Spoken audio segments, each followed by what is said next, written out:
Have you ever worked a late shift all alone, where the silence feels heavy? Evan was just finishing his night audit at the old Grand Majestic Hotel. Just another quiet night, or so he thought.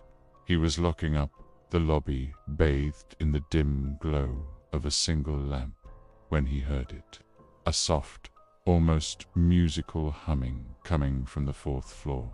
He checked the guest list. The entire floor was empty. Just a faulty wire, he told himself. But a cold unease settled in his stomach. He took the grand, creaky elevator up. The doors opened to a long, dark corridor. The humming was louder here, like a lullaby, pulling him toward room 408. The door was slightly ajar. He pushed it open, his heart pounding a nervous rhythm against his ribs. Inside, the room was pristine, untouched. Moonlight streamed through the window, illuminating a woman sitting in an armchair, her back to him. She was humming that same unsettling tune. "Ma'am, the floor is closed for the night," Evan said, his voice trembling slightly. The humming stopped. Slowly, she turned her head. Her face was a pale mask in the moonlight, her eyes dark, empty voids. A faint, sad smile played on her lips. "I'm waiting," she whispered, her voice like rustling leaves. "Waiting for whom?" Evan asked, taking an involuntary step back. "For him," she replied, her gaze shifting to the empty space beside her. "He never leaves." A sudden chill swept through the room, so cold it felt like ice water on his skin. The light bulb overhead flickered violently and then exploded, showering the room in a cascade of sparks. In the sudden darkness, Evan fumbled for his flashlight. When the weak beam finally cut through the black, the woman was gone. The armchair was empty. Panic seized him. He stumbled back, his breath coming in ragged gasps, the flashlight beam dancing wildly across the floor. He spun around and lunged for the door, pulling with all his might. It was locked, sealed shut. No matter how hard he yanked, it wouldn't budge. Then he heard it. Footsteps, slow, deliberate, heavy, approaching from the other side of the door. They stopped right outside. Silence. Evan held his breath, his ear pressed against the cold wood. "Hello," he called out, his voice barely a whisper. There was no answer. He crouched down, peering through the crack beneath the door. A pair of old, worn black shoes stood there, motionless. Then a voice, calm and deep, seeped through the wood. "You shouldn't be here." Evan's throat went dry. I got lost," he stammered, the lie feeling flimsy and stupid. A low chuckle echoed from the hallway, a sound that was devoid of any warmth, any humor. It was cold, ancient. "They all say that," the voice rumbled. The doorknob began to turn, a slow, agonizing creak that seemed to last an eternity. The door swung open just a crack, just enough for something to step inside. It wasn't a man. It was tall, impossibly so, a figure woven from shadows and night, its form shifting and indistinct.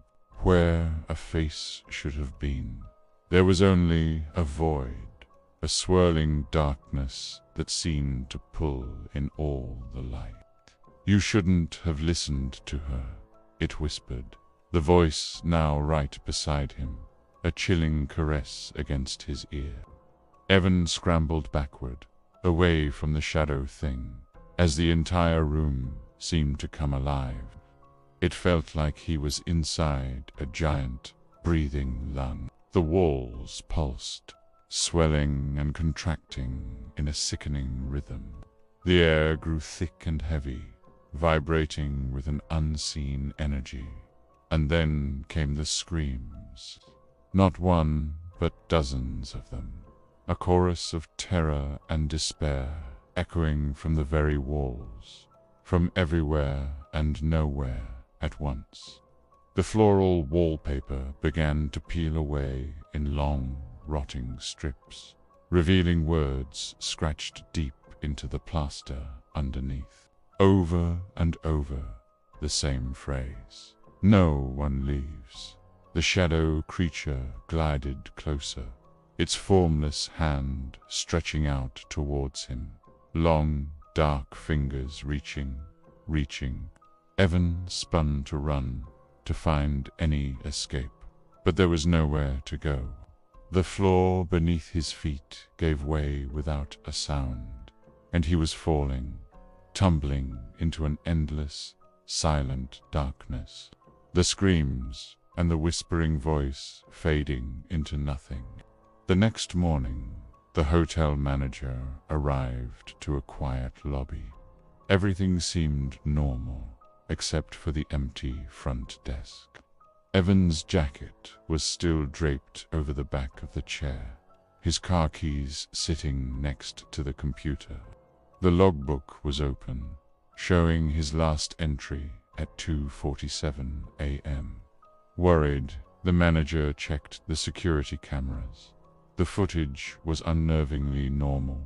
He saw Evan taking the elevator up to the 4th floor. 10 minutes later, the elevator doors opened back in the lobby. It was empty. The police were called. They conducted a thorough search of the entire building, floor by floor, room by room. Every room was spotless, exactly as it should be, except for one. Room 204. Its door was sealed shut, as if it had been welded to the frame. Maintenance had to use a crowbar to force it open. Inside, the room was empty, covered in a thick layer of dust, as if it hadn't been opened in decades. There was nothing there. Nothing except a single, small flashlight lying in the corner, its beams still glowing faintly against the grimy floorboards. It was Evan's flashlight. The police filed their report, missing person, case unsolved. Later that night, the hotel's security system, which had been down for maintenance, came back online. Every camera feed was crystal clear, every feed except for the one monitoring the hallway outside room 204. That screen was frozen. The image showed the door to room 204 wide open. And if you lean in, if you look very, very closely at the digital static, just before the feed cuts out completely, you can see a figure standing in the doorway. A faint silhouette, not quite a man, not quite a shadow. Some who have seen the frozen image swear it looks like Evan. They say he's still there, part of the hotel now, waiting for the next curious guest to open the door. What do you think happened to Evan? Is he a ghost, a prisoner, or something else entirely? Let me know your theories down in the comments. And if you enjoyed this story and want to hear more tales from the shadows, make sure to hit that like button and subscribe to the channel. Turn on notifications so you don't miss the next journey into the unknown. Thanks for watching. Stay safe and always check who you're talking to in an empty hotel.